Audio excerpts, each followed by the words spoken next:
Let's start with this issue about kids, because there clearly is some mixed messaging going on. You've had the American Academy of Pediatrics on Monday say all kids over the age of 2 wear the mask for this school year, whether they're vaccinated or not. The CDC, though, not changing its guidance, saying mask wearing indoors for students and staff who are not yet fully vaccinated. I would imagine parents at home are going, okay, what's the deal, guys? Can I get a final definitive word on this? As a doctor, what's your word? Well, basically, I've studied a lot of reports and a lot of the reasoning that went into the decision with the American Academy of Pediatrics. And some of this reasoning included just the reality of the situation. Number one, ideally, if children have been vaccinated, say they're 12 years and older, not wearing a mask, that's ideal. But the one thing that was taken into consideration is how could the schools verify who's been vaccinated and who has not been vaccinated? That's very difficult for teachers and administrators to keep up with.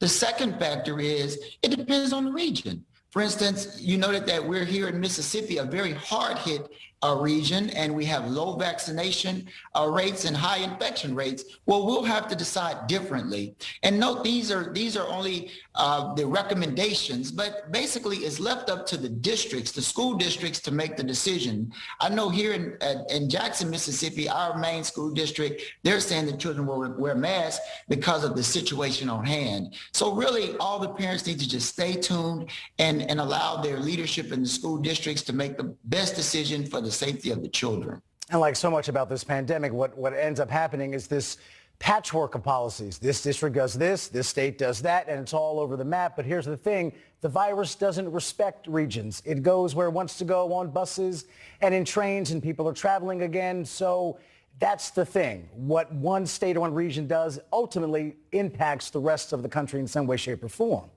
Mm-hmm. That's true. And also we have to look at the fact that the virus is evolving. We now have this Delta variant. And I spoke of this a couple of nights ago on your programming, where when a person is infected, the virus replicates many times, just many times. And when a person releases the virus and someone else gets infected, they may get a copy that's a little bit different. Well, in the case of the Delta variant, this copy happened to be stronger. There was a more effectiveness of that spike protein on the actual virus that made it more effective and more able to evade the antibodies in the person's immune system. So there's a lot of unknowns as well. But the most important thing is we just have to be patient and continue to encourage as many people to get as vaccinated as possible so we can cut down on people getting infected and cut down on these breeding grounds and opportunities for even more different variants that could even be more deadly and able to evade immune systems. And Doctor, one more quick question. There was some news today too that an early study is out suggesting that the J&J vaccine, which has been given to about 13 million Americans so far and counting, may not be that effective against this Delta variant. So for viewers tonight who had that particular one-dose shot J&J, what would you tell them in terms of will a booster be necessary at some point, and how long are they safe? Well, right now, there's a lot of research going on, a lot of scientists studying data and analyzing the information. Right now, we just need to stay tuned. It looks like there's a possibility that we might go ahead and enforce that booster shot. But right now, we just have to stay tuned and just stay safe and just continue to wear a mask, especially if you're immunocompromised or if you live in a region that might have low vaccination rates and high infection rates. And real quick, 10 seconds. I know my producers are going to get mad, but real thing, the breakthrough cases, those who have been fully vaccinated but still get COVID, what would you say to those people?